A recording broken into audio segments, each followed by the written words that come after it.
நான் வந்து 5ஆம் வகுப்பு படிச்சுட்டு இருக்க என்னோடய பேரனோட நான் விளையாண்டுட்டு இருந்தேன். அப்போ பேரப்பிள்ளை சொன்னார், தாத்தா ஓல்டு ஸ்டோரிஸ் இன்ட்ரெஸ்டிங்காக உள்ளது ஏதாவது இருந்தால் எனக்கு கொஞ்சம் சொல்லிக் கொடுங்க அப்படின்னு கேட்டாப்புல. அப்போ நான் சொன்னேன், நம்ம சொல்லி இதுக்கு பிடிக்கிறது எது பிடிக்கும் எது பிடிக்காது, அதுகள் லேட்டஸ்ட்டாக பார்க்கக்கூடிய எந்த கார்ட்டூன் வேறு படங்கள்லாம் யூடியூப்பில் பார்க்கலாம் நமக்கு தெரியாத அப்படின்னு என்ன செய்யுதுன்னு அப்படி யோசிச்சிருந்தேன். யோசிக்காதீங்க தாத்தா, சொல்லுங்கள் தாத்தா அப்படின்னு பேரன் வந்து நம்மளை உற்சாகப்படுத்தினார்.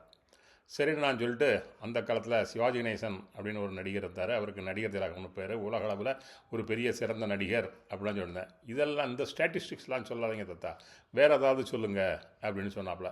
அப்படின்னு நான் சொன்னேன், அவர் முதல் நடித்த அந்த பராசக்தி படம் வந்துச்சு. அந்த பராசக்தி படத்தில் அந்த நீதிமன்ற காட்சியில் வரக்கூடிய வசனங்கள் அதை யூடியூப்பில் போட்டு நான் வந்து அதை காமிச்சிட்டு அந்த வசனத்தோடு நானும் கூடவே சேர்ந்து அந்த வசன உச்சரிப்புகளை சொல்லி நான் பேசினேன். அவள் ரொம்ப உற்சாகமாக அதை கேட்டாப்புல. அது முடிஞ்சோன்னா அடுத்து என்னன்னாப்புல, திருவிளையாடல் படத்தில் வர அந்த சிவபெருமான் நக்கீரன் அந்த வாக்குவாதம், நாகேஷோட பேசுகிறது, அந்த காட்சிகள் ஃபுல்லாக யூடியூப்பில் போட்டு பார்த்து அந்த நக்கீரரோட பேசும்பொழுது உள்ள வசனத்தை எல்லாம் நானும் சிவாஜி கணேசனோடு சேர்ந்து அப்படியே பேசிக்கிட்டு இருந்தேன். அவள் ரொம்ப உற்சாகமாக தான் திரும்பவும் இருந்தாள்.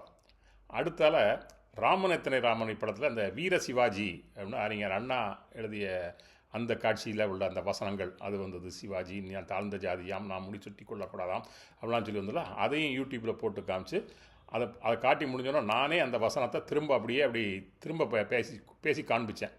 அதுக்கப்புறம் என்ன வந்ததுன்னா, இந்த வீரபாண்டிய கட்டபொம்மன் படத்தில் வரக்கூடிய அந்த வசனங்கள் அதையும் போட்டு காமிச்சேன் யூடியூப்பில். நானும் அதே மாதிரி என்னுடன் வயலுக்கு வந்தாயா, நாட்டு நட்டாயா அதெல்லாம் பேசி பின்ன அவள் நல்லா உற்சாகம் அடைஞ்சாப்புல, நல்லா ரசித்தாப்புல. அப்புறம் பேசி முடிஞ்சத பேரப்புள்ள எப்படி இருக்குது அப்படின்னு கேட்டேன். அப்போ அவள் சொன்னாப்புல, தாத்தா அந்த இதெல்லாம் நல்லா இருந்தது, அப்படியே நம்ம வீரவசனம் மாதிரி நல்ல இதாக இருந்தது, ஆனால் அது என்ன லாங்குவேஜ் தாத்தா, அதுதான் எனக்கு புரியலை அப்படின்னு ஒரு கேள்வி கேட்டாரே. பார்ப்போம் இதுலேருந்து என்ன தெரியுதுன்னா, தமிழ் வந்து எத்தனையோ இயல் தமிழ், இசைத்தமிழ், நாடகத்தமிழ் அப்படிலாம் போய் இப்போ ஒரு மென் தமிழ் வந்தாச்சு. அந்த உச்சரிப்பு, அந்த நடைமுறை, எழுதக்கூடிய சொற்கள் அதெல்லாமே மாறி ரொம்ப எளிதாக வந்துவிட்டன.